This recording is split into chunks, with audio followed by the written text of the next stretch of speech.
예배를 드린 여러분을 주님의 이름으로 축복합니다.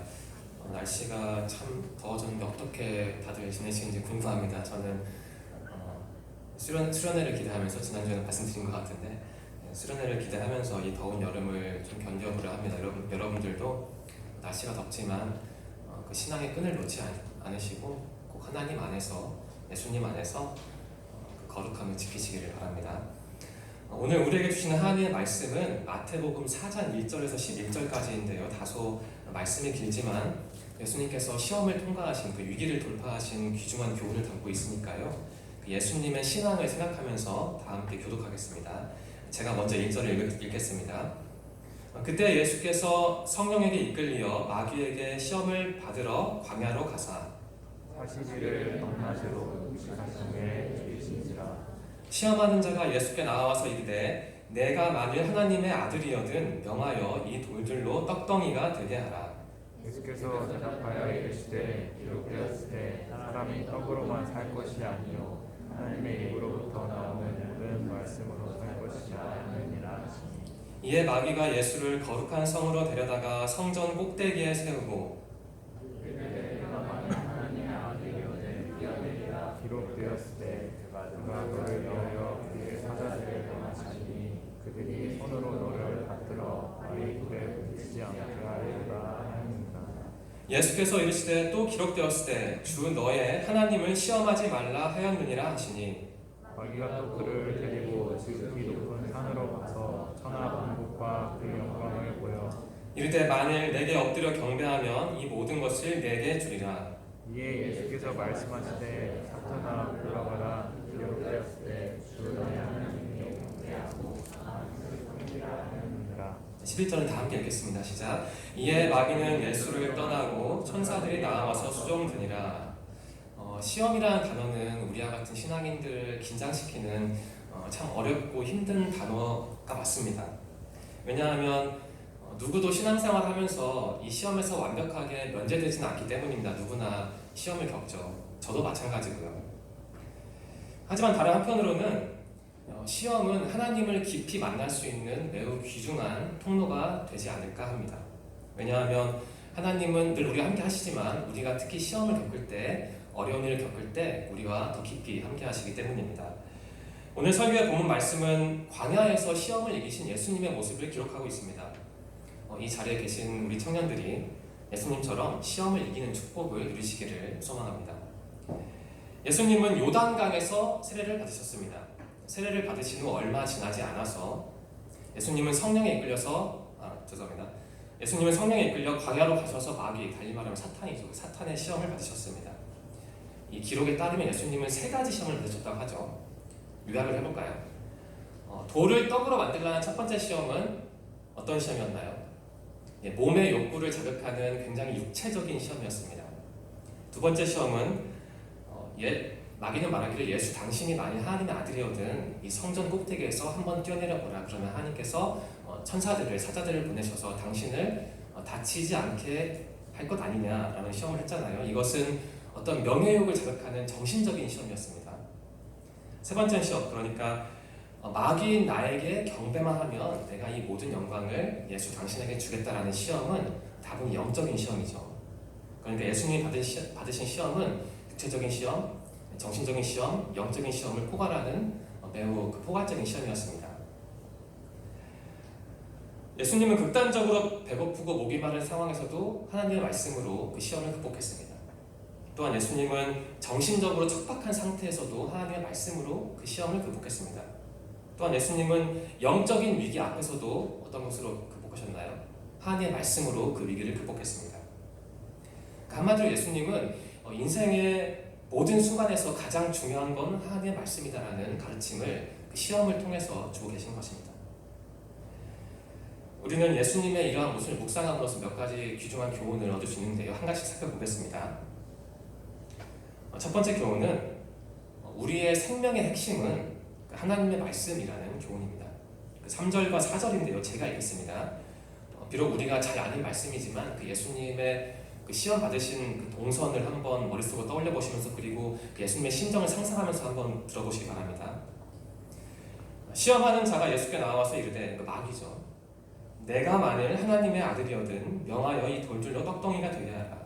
예수께서 대답하여 이르시되 기록되었을 때 사람이 떡으로만 살 것이 아니요 하나님의 입으로부터 나오는 모든 말씀으로 살 것이라 하였느니라 하시니, 그러니까 예수님이 받으신 첫 번째 시험은 돌을 떡으로 바꾸는 시험이었습니다. 예수님은 시험을 받으실 당시에 매우 굶주린 상황이었습니다. 얼마나 굶주리셨나요? 40일 동안 밤낮으로 굶주리셨고, 성경에는 정확히 기록되어 있지 않지만 저는 생각에는 그래도 좀 물은 좀 마실 수 있지 않았을까. 그 사막이니까 뭐 이렇게 나뭇잎에 이슬이 맺힐 수도 있잖아요. 그러지 않았을까라는 생각이 드는데, 어쨌든 40일은 상상할 수 없는 기간이고 자칫 죽을 수도 있는 그 금식 기간이었습니다. 바로 이때 사탄이 다가와서 시험을 주죠. 이런 말을 합니다. 예수 당신이 만약 하나님의 아들이라면 이 돌들이 참 많은데 이 돌을 떡으로 바꿔서 한번 먹어보라라는 시험을 합니다. 앞에서 말씀드린 것처럼 이 첫 번째 시험은 그 인간의 육체적인 욕구와 관련된 매우 구체적인 시험이었습니다. 그 육체적인 욕구를 가장 잘 보여주는 게 떡이죠. 달리 말하면 여기서 물론 떡 혹은 빵이라고 기록되어 있지만 이것을 좀 바꿔 생각하면은 그냥 물질 혹은 돈이라고 바꿔 생각해도 무방합니다. 예수님은 40일 동안 금식한 상태였는데요. 마귀는 가장 약한 부분부터 공격을 했습니다. 예수님이 처한 가장 취약한 상태가 무엇이었나요? 가장 취약한 상태가 뭐였죠? 지금 40일을 굶주렸는데 배고픈 거였죠. 목마르고. 그러니까 목마르고 배고픈 게 예수님에게 가장 어려운 첫 번째 시험이었습니다. 예수님이 배고픔 때문에, 목마름 때문에 심한 고통을 겪고 있다는 것을 마귀는 물론 잘 알았고요. 이것을 이용해서 예수님을 어떻게든 넘어뜨리려고 했습니다. 사실 마귀가 예수님에게 당신 하나님의 아들이니까 이 돌을 떡으로 바꿀 수 있잖아, 한번 먹어봐라고 한 것은 어찌 보면은 예수님을 좀 초인간적인 굉장한 능력을 가진 사람으로 인정해 준 것 같지 않습니까? 겉으로 볼 때는요. 하지만 실질적으로 보면은 마귀는 굉장히 교묘하고 무서운 전략을 가지고 있었습니다. 예수님으로 하여금 이 돌을 떡으로 바꾸어서 먹게 함으로써 예수님을 그 떡의 메인, 달리 말하면 물질의 메인 연약한 인간으로 낮추려는 게 그 마귀의 전략이었습니다. 만일 그렇게만 할 수 있다면, 만일 예수님으로 하여금 돌을 떡으로 바꿔서 빵으로 바꿔서 먹게만 할 수 있다면 예수님을 떡으로만 사는 사람으로 만들 수 있다고 마귀는 생각을 했습니다. 그러니까 어떻게든 예수님을 그 물질의 메인 인간으로 만들려는 게 마귀의 첫 번째 전략이었습니다. 예수님은 이러한 육체적 시험을 하나님의 말씀으로 이기셨습니다. 4절 말씀인데요. 다 함께 읽겠습니다. 앞에서 말씀드린 것처럼 굉장히 우리에게 익숙한 말씀이지만 그 배경을, 동선을 생각하시면서 읽어보시기 바랍니다. 4절입니다. 시작. 예수께서 대답하여 이르시되 기록되었을 때 사람이 떡으로만 살 것이 아니요 하나님의 입으로부터 나오는 모든 말씀으로 살 것이라 하였느니라. 그러니까 예수님의 답변은 우리의 생명을 결정하는 게, 사람의 목숨을 결정하는 가장 중요한 게 떡이 아니라, 물질이 아니라, 돈이 아니라 무엇이라고요? 하나님의 말씀이라는 가르침을 주고 있습니다. 사실 예수님이 받으신 첫 번째 시험, 그러니까 돌을 떡으로 바꿔서 먹는 시험은 사실 우리가 받는 시험입니다. 우리가 이 시험을 가장 많이 받지 않나요? 사실 솔직히 말하면 그렇잖아요. 우리는 인간이기 때문에 먹어야 합니다. 물질이 필요하고요. 조금 극단적으로 간략화시켜서 얘기하면 우리에게는 돈이 필요합니다. 특히 오늘날처럼 경제적으로 좀 척박하고 혼란스럽고 어려운 시기에는 이 물질의 문제가, 돈의 문제가 가장 큰 문제로 다가오기가 쉽죠. 기록에 따르면 예수님은 광야에서, 사막에서 시험을 받으셨다고 했는데요. 예수님이 받으신 시험이 곧 우리의 시험이니까 예수님의 모습이, 예수님의 인생이 곧 우리의 인생이기도 합니다. 예수님이 광야에서 시험을 받으셨는데 그 우리의 삶도 어찌 보면은 참 광야와 같지 않나, 사막과 같지 않나라는 생각이 듭니다. 마귀가 예수님에게 준 첫 번째 시험을 간략히 정리하면 굶주린 상황에서 하나님의 보호하심과 선하심을 믿지 못하게 하는 시험이었습니다. 그러니까 내가 이렇게 고통을 당하고 있는데 하나님이 날 도와주시겠어? 내가 능력이 있으니까 빨리 이 돌을 떡으로 바꿔서 먹어야 내가 살지, 이렇게 만들려는 게 마귀의 전략이었습니다. 그런데 예수님이 말씀하시기를 사람이 물질로만 사는 게 아니다. 달리 말하면 사람은 돈으로만 사는 게 아니다. 그런 게 아니라 하나님의 말씀으로 사는 것이다 라고 답하셨고, 그것을 통해 그 마귀의 시험을 이기셨습니다. 달리 말하면 그 진정한 생명은, 우리를 지탱하는 진정한 생명은 바탕은 하나님의 말씀이다 라는 게 바로 예수님의 첫 번째 가르침입니다. 그러니까 예수님은 그 물질을, 돈을, 떡을, 빵을 부정하지 않으면서도 그것보다 훨씬 더 중요하고 어쩌면 가장 중요한 것은 바로 하나님의 말씀이다라는 교훈을 주고 계신 것이죠. 사실 자꾸 제 얘기를 해서 죄송하지만 저는 청년 시절 돌아보면은 청년 시절 때 제 인생의 가장 큰 걸림돌이자 가장 갈급한 것은 그 돈이었습니다. 어떻게 내가 돈을 벌 수 있을까? 어떻게 돈을 벌어야 내 부모가 고통을 덜하지? 늘 그 생각을 했습니다. 근데 그게 저에게 가장 큰 시험이었거든요. 제 생각에는 많은 청년들의 가장 큰 시험은, 걸림돌은 어찌 보면 바로 돈의 문제가 아닐까 합니다. 물질의 문제죠. 여러분들이, 청년들이 예수님의 이 첫 번째 시험을 이기신 모습을 곰곰이 묵상하시면서 내가 어떻게 해야 이 돈이 주는 두려움을, 이 경제가 주는 어려움을 이길 수 있을까라는 고민을 하시길 바랍니다. 본문 말씀이 주는 두 번째 교훈은 우리의 신앙은 교회와 성경을 중심으로 움직여야 한다는 교훈입니다. 사탄이 예수님에게 그 돌을 떡으로 만들라는 시험을 줬는데 예수님께서 말씀으로 잘 극복하셨잖아요. 그 다음에 사탄은 두 번째 시험을 주는데 5절과 6절인데요. 제가 읽겠습니다. 이에 마귀가 예수를 거룩한 성으로 데려다가 성전 꼭대기에 세우고 이르되 내가 만일 하나님의 아들이거든 뛰어내리라. 기록되었을 때 그가 너를 위하여, 그래서 그는 하나님이죠. 그가 너를 위하여 그의 사자들을 명하시리니 그들이 손으로 너를 받들어 발이 돌에 부딪히지 않게 하리로다 하였느니라. 그러니까 사탄은 말하기를 예수 당신은 하나님의 아들이라고 하는데 만일 당신이 하나님의 아들이라면 설령 당신 높은 곳에서 뛰어내려도 하나님께서 당신을 다치지 않게 만드실 것이다 라고 했습니다. 사탄은 예수님에게 세 가지 시험을 줬잖아요. 제가 이 세 가지 시험 중에서 꼭 여러분이 가장 깊이 묵상하라고 말씀드리고 싶은 게 바로 이 두 번째 시험입니다. 왜냐하면 이 두 번째 시험이 굉장히 교묘하고 어찌 보면 좀 잔혹한 시험이기 때문입니다. 우리는 이 시험을 묵상함으로써 사탄이 얼마나 무서운 존재인지 잘 알 수 있습니다. 두 번째 시험은 높은 곳에서 뛰어내리라는 시험이었잖아요. 근데 이 시험은 그 두 가지 작은 시험으로 구성되어 있습니다. 하나씩 살펴볼까요? 성전 꼭대기에서 한번 뛰어내려 보라라고 사탄이 말했는데요. 여기서 사탄은 두 가지 시험을 제시하고 있습니다. 첫 번째 시험은 사탄은 성전을 시험하고 있습니다. 그러니까 성전의 의미를 왜곡하고 있는 것이죠. 성전, 달리 말하면 교회죠. 여기서 한 가지 질문을 드리겠습니다. 여러분은 교회를 어떻게 정의하십니까? 지금 사탄은 교회에 대한 시험을 주고 있는데 여러분은 성전, 교회를 어떻게 정의하시나요? 교회가 뭔가요? 물론 여러 가지 답변이 가능하고 사람마다 답변은 다양한데요. 제 생각에 성전은, 교회는 하나님께 예배를 드리는 곳입니다. 하나님께 예배를 드리는 곳이 교회다라는 이 답변을 머릿속에 담아두시고 한번 들어보시기 바랍니다. 근데 사탄은 예수님에게 무엇을 말했나요? 어떻게 하라겠죠? 성전에서 어떻게 하라겠죠? 예배 드리라겠나요? 아니면 무엇 하라겠나요? 사탄이 예수님에게 한번 뛰어내려 보라겠죠. 그러니까 사탄은 성전의 가장 중요한 의미, 그러니까 교회는 예배 드리는 곳이다라는 의미를 싹 지우고 거기서 뛰어내려 보라라고 했습니다. 달리 말하면 사탄은 예수님에게 교회에서 내 능력을 한번 증명해 보라라고 말을 한 것입니다. 그러니까 예배를 드리는 곳인데도 불구하고 그 의미를 지우고 교회는 너의 능력을 보이는 곳이 아니냐라고 말하는 게 바로 사탄의 요점이었습니다. 다음으로 사탄은 그 성경을 시험하고 있습니다. 이 두 번째 시험에서 사탄은 그 시편 말씀을 인용하고 있죠.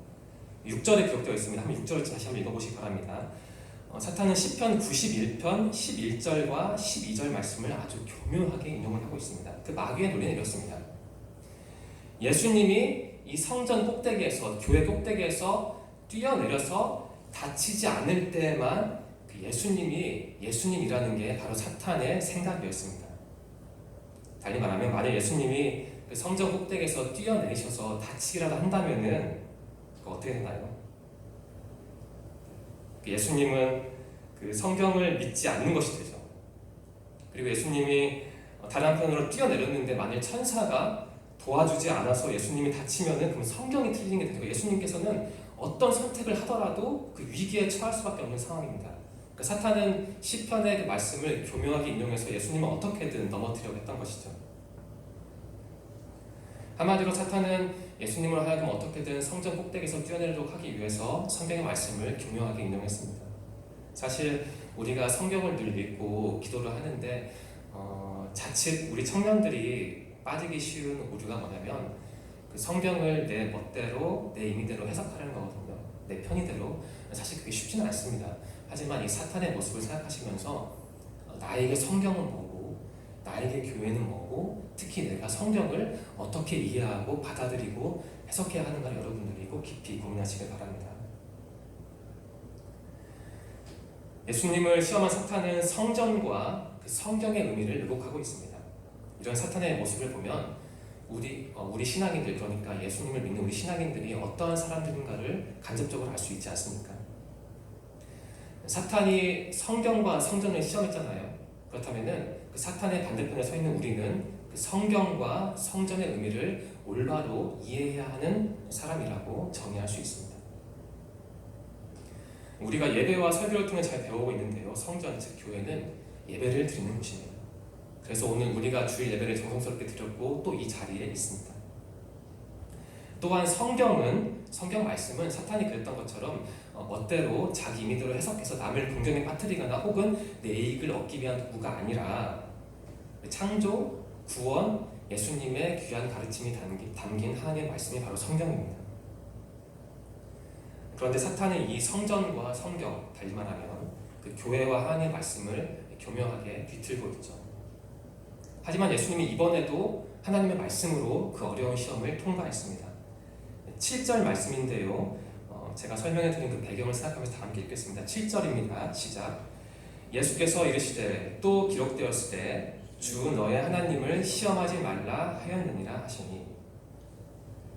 사탄이 성전과 성경의 의미를 교묘하게 왜곡해서 예수님을 시험에 빠뜨리려 했다는 것을 앞에서 말씀드렸습니다. 근데 예수님은 하나님의 말씀으로 이 시험을 이겼잖아요. 여기서 우리가 알 수 있는 것은 예수님께서 그 사탄이 준 두 번째 시험을 극복하시면서 대답하시면서 이렇게 말씀하시잖아요. 주 너의 하나님을 시험하지 말라 하였느니라.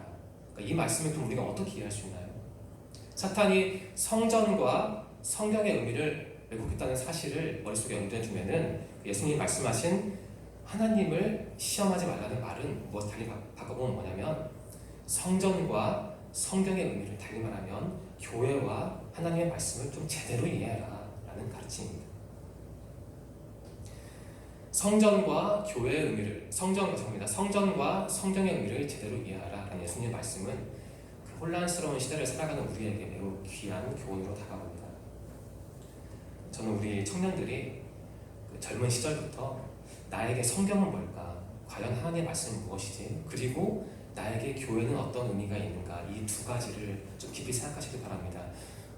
워낙 그 앞에서 예수님이 받은 첫 번째 시험이 그 돈에 관한 시험이었잖아요. 그 청년 시절에 그 돈에 관한 물질에 관한 시험에 너무 깊이 빠지다 보면은 차마 그 성경에 대해서 그리고 성전에 대해서 교회에 대해서 깊이 묵상하기 어려운데 예수님이 받은 시험을 꼭 예수님의 시험으로만 생각하지 마시고 나의 시험을 생각하시고 돈은 무엇인지 그리고 성전과 성경은 과연 나에게 무엇인지를 꼭 깊이 묵상하시기를 바랍니다. 본문 말씀이 우리에게 주는 세 번째 교훈은 우리 인생의 핵심은 하나님을 경배하고 섬기는 데 있다는 교훈입니다. 예수님께서 첫 번째 시험과 두 번째 시험을 하나님의 말씀으로 잘 통과하시자 이제 사탄은 그 마지막 시험을 줍니다. 8절과 9절 말씀인데요. 제가 읽겠습니다. 마귀가 또 그를 데리고 지극히 높은 산으로 가서 천하 만국과 그 영광을 보여 이르되 만일 내게 엎드려 경배하면 이 모든 것을 내게 주리라. 이 세 번째 시험에서 사탄은 예수님께 제안을 합니다. 나에게 경배하면 나에게 딱 한 번만 고개를 숙이면 이 세상의 권력과 영광을 내가 예수 당신에게 주겠다라는 제안을 합니다. 이 시험을 간단히 요약하면 예수님으로 하여금 우상 숭배에 빠지게 하는 시험이었죠. 세 번째 시험에서 마귀는 좀 어렵게 말씀을 드리면 그 인간을 향한, 우리를 향한 그 하나님의 구원 계획으로부터 예수님을 좀 멀어지게 만들고자 했습니다. 여러분, 하나님의 구원 계획의 핵심이 뭔가요? 구원 계획의 핵심은 어떻게 정리할 수 있죠? 네. 승현 형제 어떻게 생각하시나요?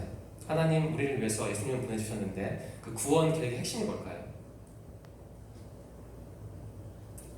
단어도 괜찮습니다. 한 단어만 말씀해보세요. 구원 계획의 핵심이 뭘까요? 너무 어렵죠? 구원 계획의 핵심은 사실 예수님의 죽음과 관련되어 있습니다. 예수님께서 우리를 구원하기 위해서 인간의 몸으로 오시고 십자가 달려서 돌아가셨잖아요.